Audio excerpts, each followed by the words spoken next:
Hi guys, it's a beautiful day once again and welcome back to Dexter's World Channel.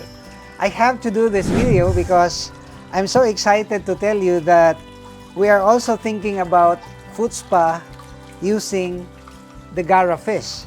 And I just recalled when I went to a very prestigious farm and they have this Gara fish as their attraction, and people are dipping their feet in the water and having this foot spa with the Gara fish. So I'm doing this today, but with my goldfish. You know, this is the tank of our breeder goldfish that are already very eager to lay their eggs, or even to spawn their eggs. And as I can see, the presence of the angelfish as well helps a lot in the maintenance of the pest control. I mean, in controlling the pest inside the tank. You know, this angelfish is a doctor fish because we normally observe that when we're gonna put angelfish inside the tank, the lice that would certainly develop, of course, it will develop, especially if you are exposing this to sunlight, will be controlled because this is eaten by the angelfish. And as you can see here, we have already finished the construction of our spawning tank. And this is the cheapest spawning tank that I ever had or I ever made because we use only recycled iron bars and recycled materials. And I also deem it very necessary to use the PVC pipe to serve as our post over there. So you will see that this PVC pipe has an iron bar inside, and we are filling this with cement so that it will protect the iron bars from corrosion.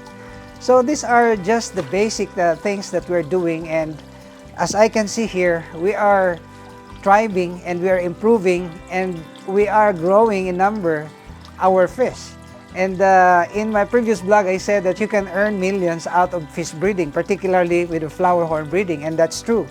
And this area would be, you will be surprised, because this area will be utilized for our flower horns and will be the start of our flower horn breeding and business. Well, going back to the cheapest spawning tank that I made, next week we are scheduled to spawn our catfish. And this catfish will be bred artificially because I already have many videos about natural breeding of catfish, and this time I'd like to try breeding them in an artificial way. Well, we know that these catfish are prolific and they are so easy to breed if you only have the basic knowledge on how to do it. It is very easy, and that would be revived again. Our videos about catfish will be revived in the next couple of videos that we are going to make. But for the meantime, let's talk about the breeding of ornamental fish like this goldfish, because it's a season for breeding. Actually, December to March is the season for breeding of our goldfish. And as if they're really asking me, I am looking at them, they're really asking me to make a spawning tank for them because their tummy is already bulging and they really wanted to breed. So in the last two videos that we had, we were able to also flex about the presence of, I mean the additional pets that we have in the farm. And we have this green Mexican iguana, and we are also having again an albino snake. So that would be the content on Saturday, and you will be surprised that this snake is very tame. And this is gonna be also the center of attraction, as I always said, in the farm. The kids would love to have photographs, photo ops with the snakes. So to sum it all, we are improving, and the farm is now expanding because we are continuously filling this with filling materials. And these filling materials are actually composed of stones and bricks and hollow blocks and cements, because we deem it proper to have them, or to put these solid rocks in order not to, or in order to make this ground very hard. You know, when flood came in the past years, I already know the level of the water that would be traversing in the property, and I see to it that the filling materials that we use is unreachable by the waters during the flood. So all in all, you will see the drone shot of, the panoramic view using the drone of our farm. All in all, we are now maybe on the 30% completion, because it's still very vast that we are really having difficulty of developing the entire property because of the fact that it's really swampy, and you will really spend millions of pesos just for the filling materials. But we do it slowly, we do it very gradually, that now we can say that we are already on the 30% completion. You know, it's not bad to dream dreams. It's not bad to have high ambitions. It's not also bad to have high desires, because it will inspire you. Of course, you will see that in the past we are just looking at a swampy area, a bushy area where there is no development, meaning that they cannot, this property could no longer be planted with rice or even crops, because it's deep, the waters are deep. So now we are turning this into a facility where people can visit and people can learn from us the farming techniques, about the rabbits, about these chickens, about these ducks, and this is gonna be revived soon, very soon. Early next year, I'm planning to also revive our duck farming, and then our rabbitry, and then a little of quail and poultry. That's the things that we are actually aiming to revive. In the past, we are honing our skills in doing all these things, of course, with the fundamental methods of farming. We are quite successful then, but because our farm was turned into an international airport, then we cannot do otherwise except to stop and buy another property, and this is it. And really had a bad times or hard times, pondering upon the achievements or the developments that we already have in the farm, in the previous farm.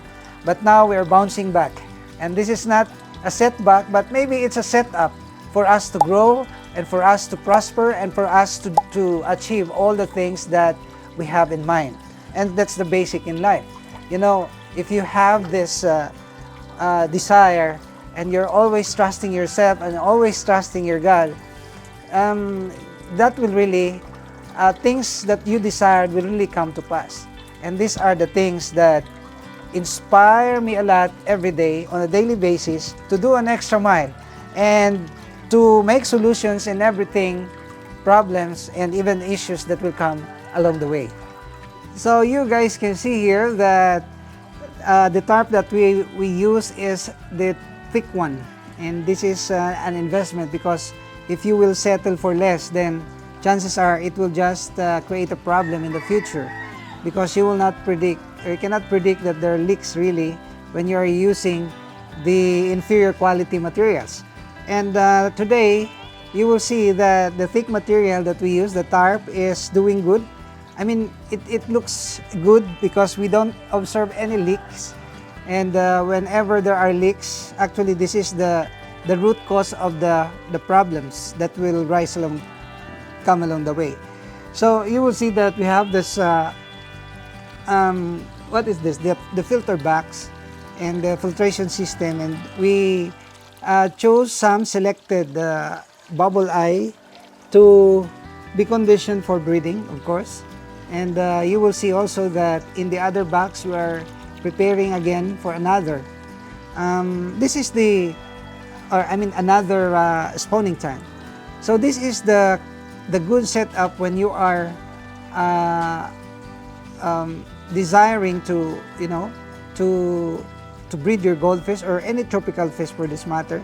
It should be elevated, because when the elevation is as high as this, it's very easy to detect and monitor whatever things that are happening inside in your tank. Maybe there are predators, there are lice, development of anchorworms, you can easily detect that because it's very near to your face. And aside from that, it's also very easy to drain the water because you can just drain this by natural gravity. You can just get a hose and then have it, suction, siphoned, and then you can already change the water. So with this type, we expect that we're gonna be having all over in this property.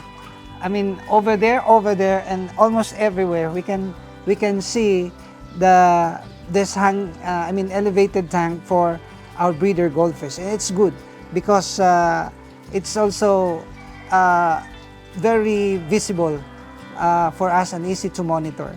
So I hope that you will continue to follow our videos, and you will be also encouraged to follow and subscribe our channel, because this is not just a channel. This is a channel that's a source of, that could be the source of your information of the things that you needed when you are a hobbyist, when you are a fish lover, a bird, enthusiast, and willing to learn about many things, practical things about farming.